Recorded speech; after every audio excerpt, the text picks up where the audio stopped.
नमस्कार। विश्व समाधान मंच पे आ रहे उत्तराखंड में आप सबका स्वागत है। महत्वपूर्ण खबर, कल भगवान बद्रीनाथ के कपाट पूरे विधि विधान से शीतकाल के लिए बंद कर दिए गए। वहीं राष्ट्रीय राजधानी दिल्ली में आज 18 नवंबर 2024 की प्रातः घने कोहरे ने राष्ट्रीय राजधानी क्षेत्र को अपने आगोश में ले लिया है। ये सरकार के निकम्मेपन के कारण हुआ, ये जिससे प्रकृति के साथ किए जा रहे खिलवाड़ से या प्रकृति में आ रहे बदलाव से। सरकार ने ऐलान किया है कि दिल्ली में 10वीं और 12वीं के छात्र को ही केवल कक्षा में आना होगा, बाकी की पाठशालाएं इंटरनेट माध्यम से ऑनलाइन चलेगी।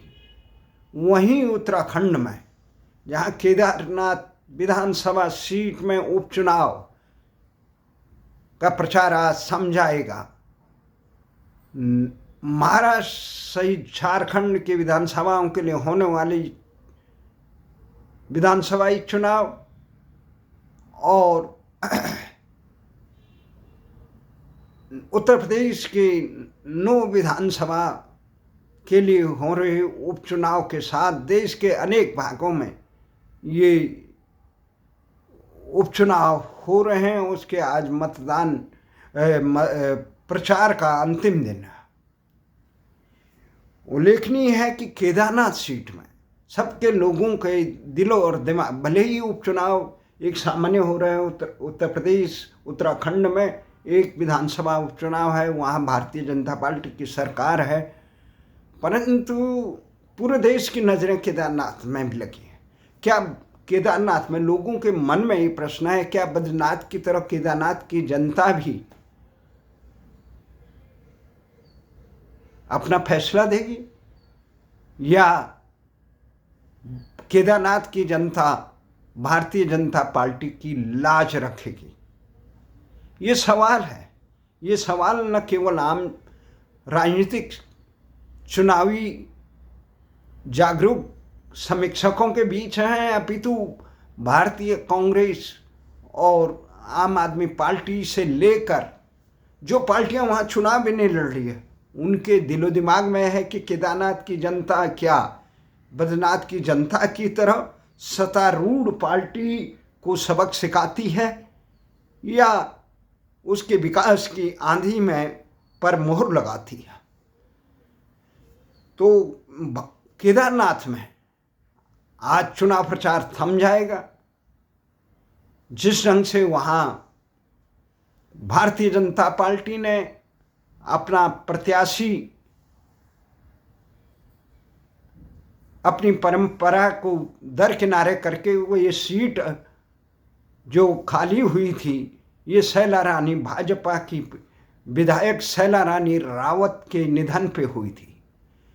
अभी तक भाजपा ये परंपरा निभाती रही कि उनके परिजनों को, मृतक आश्रित के परिजनों को यहाँ से चुनाव लड़ाती थी उपचुनाव में।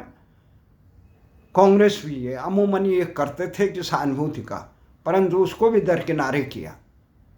परंतु जीतने वाले को चुनाव दिया जाए, इसमें भी नहीं नजर आया।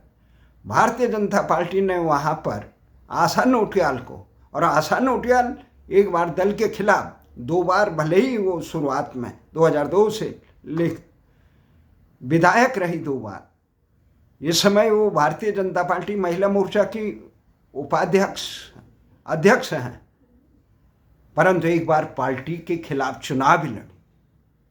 इसके बावजूद 2022 के बावजूद पार्टी ने उनको टिकट दिया, जो जीतने वाले प्रत्याशी हैं उसको दरकिनारे किया। तो इससे भी खींचमतान चल रही है। आखिर ये किस कारण से हुआ? कई आरोप लगा रहे हैं कि जातिवादी मानसिकता के भारतीय जनता पार्टी के क्षत्रपों ने यह काम किया। कुछ ऐसा आरोप लगा रहे हैं कि महिला सीट के लिए और उनके अनुभव को देख के ये दिया गया। परंतु स्थिति क्या है? ये संतोषजनक नहीं है। जीतने वाले को, प्रत्याशी को भाजपा अब तक अमूमन वो देती थी, परंतु बद्रीनाथ में जो सबक मिला वो बाहर से कैंडिडेट था। तो ये भी है कि ये सीट पे जिस प्रकार से भारतीय जनता पार्टी ने आशा नोटियाल को उतारा, उससे मजबूत हुए कांग्रेसी कमजोर समझे जाने वाले उम्मीदवार मनोज रावत और यहाँ उत्तराखंड क्रांति दल के भी प्रत्याशी चुनाव लड़ रहे हैं, निर्दलीय प्रत्याशी भी चुनाव लड़ रहे हैं, परंतु जो मुख्य मुकाबला है कांग्रेसी प्रत्याशी मनोज रावत और आशा नोटियाल में भाजपा के प्रत्याशी, जहां मनोज रावत ये कह रहे हैं कि भारतीय जनता पार्टी की वर्तमान सरकार ने उत्तराखंड के हक हकूकों हितों पर कुठाराघात किया, आम जनता भी नाखुश है। वहीं भारतीय जनता पार्टी के लोग कह रहे हैं कि केदारनाथ त्रासदी के बाद मोदी सरकार ने केदारनाथ के नया रूप देने के लिए और उसमें काफ़ी मजबूती से काम किया। ये जनता को समीक्षा कर रहे हैं लोग। हालांकि नाराज हैं जिस प्रकार से वहाँ यात्रा सीजन में सरकार की ढुलमुल नीतियों के कारण यात्रियों का समुचित लाभ नहीं उठा पाए, वहाँ के लोगों को रोजगार नहीं मिल पा रहा है। जिस प्रकार से बाहरी लोगों को वहाँ पे अभी डाक विभाग में जो इस प्रकार से भर्तियाँ हुई, स्थानीय लोगों को वरीयता न दे के बाहरी प्रांत के लोगों को कौन भर्ती कर रहा है, वो भी उत्तराखंड जैसी विषम भौगोलिक परिस्थिति में। आखिर किसका ही था, स्थानीय लोगों को क्यों नहीं दिया जा रहा? ये सब ज्वलन समस्या है। उत्तराखंड भू कानून, अब ये कह रहे हैं कि अल्मोड़ा में कुछ लोगों ने भू कानून के उत्तराखंड के नियमों को हटाकर नज़रअंदाज करके वहाँ पे ज़मीनों का आवंटन किया बड़ी संख्या में, उनको सरकार खंडित करे। ये बहुत अच्छी बात है। केवल अल्मोड़ा तक सीमित नहीं हो, पूरे प्रदेश में ये हो। और राज्य बनने के बाद जो भाजपा, कांग्रेस और इनसे जुड़े हुए संगठनों के नेताओं को, परिजनों को, उनसे उनके चेहतों को जो जमीनें आवंटित की गई उनको भी निरस्त करने का काम करें। जो भू कानून प्रदेश में की जनता मांग कर रही है, कठोर हिमालयी राज्यों की तरह, हिमाचल की तरह, मूल निवास का 1950 की तरह, जब झारखंड में 1932 में झारखंड मुक्ति मोर्चा कांग्रेस के लोग झारखंडियत के लिए ये वहाँ के 32 को आधार मान सकते थे, उत्तराखंड में 50 या 60 को आधार मान के कार्य करना था नहीं। उत्तराखंड की निकम्मी सरकार को कारण वहाँ हाई कोर्ट ने जो फैसला दिया कि राज्य गठन के 2000 को ही जो यहाँ निवासी रहेगा उसी को ही मूल निवासी माने, ये सरकार की नारिंदानी। तो जागरूक जनता को ये फैसला देना है, वो अपना मत का विवेकाधिकार का मताधिकार का कैसा फैसला करते। जिस प्रकार से बहुगुणा हेमवती नंदन बहुगुणा के सामने जो उपचुनाव हुआ था, जिसमें कांग्रेस के दिल्ली दरबार को लोगों ने लोकशाही का आईना दिखाया था, क्या बद्रीनाथ की जनता की तरह केदारनाथ की जनता भी दिल्ली और देहरादून में बैठे हुए उन भारतीय जनता पार्टी के हुक्मरानों को लोकशाही का आईना दिखा पाएगी? जो जनता जातिवाद, क्षेत्रवाद, संप्रदायवाद, इन सतही मुद्दों से हटकर मैं फंसकर अपने अधिकारों के हो रहे हनन करने वाली पार्टियों पर अंकुश नहीं लगाती है, जनप्रतिनिधियों को, जन हितों को रोनने वालों को अंकुश नहीं लगाती है, वो समाज कमज़ोर होता है, वो प्रदेश कमज़ोर होता है, उसकी बदहाली उत्तराखंड की तरह होती है। यही कारण है आज हिमाचल विकास की कुचालें भर रहा है, उत्तराखंड में सारी समस्याओं का जी जंजाल हो रखा है। उत्तराखंड की जनता को मजबूती से ये सोचना होगा, ये ठीक है देश की सुरक्षा के लिए बटेंगे तो कटेंगे वाला नारा चल रहा है, तो ये उत्तराखंड पे साबित होता है। उत्तराखंड के लोग इन छोटे मोटे मुद्दों पर, प्रलोभनों पर, दलीय कि हम बीजेपी के हैं, कांग्रेस के हैं, हम आम आदमी पार्टी के हैं, हम यूकेडी, ये समझना होगा ये पार्टियां हमारी सेवक हैं, देश की सेवक है, जनता की सेवक है। हम इनको अपना आका बना देते हैं। जो भी गलत करे उस पर अंकुश लगाना ये जनता का फर्ज है। और ये चुनाव ही इन राजनीतिक दलों को लोकशाही का सबक सिखाती है, इनको विनम्र सिखाती है, इनको अपनी हैसियत का ख्याल रखाती। इसलिए हमारा अनुरोध है, केदारनाथ की जनता बहुत मजबूती से, जो वहाँ की जनता उत्तराखंड में इस ढंग से रोजगार से लेकर वहाँ पे घुसपैठ का जो मुद्दा है, उससे लेकर जो अपराधीकरण हो चुका है, जो अंकिता भंडारी का प्रकरण है, जो अन्य प्रकरण है, इन सभी के आक्रोश को अपने वोटों में तब्दील कर पाती है, या पार्टी के जातिवाद, क्षेत्रवाद या दलीय झांसे में फंसकर अपना सर्वनाश कर देती है। पर हमें आशा है बहुत कि बद्रीनाथ की तरफ केदारनाथ की जनता भी लोकशाही का सबक सिखाएगी। कौन जीतता है कौन हारता है ये महत्वपूर्ण नहीं है। महत्वपूर्ण है कि अन्याय के खिलाफ और न्याय के पक्ष में जो समाज खड़ा होता है, जो देश खड़ा होता है, जो जनता खड़ी होती है, वो आगे बढ़ती है।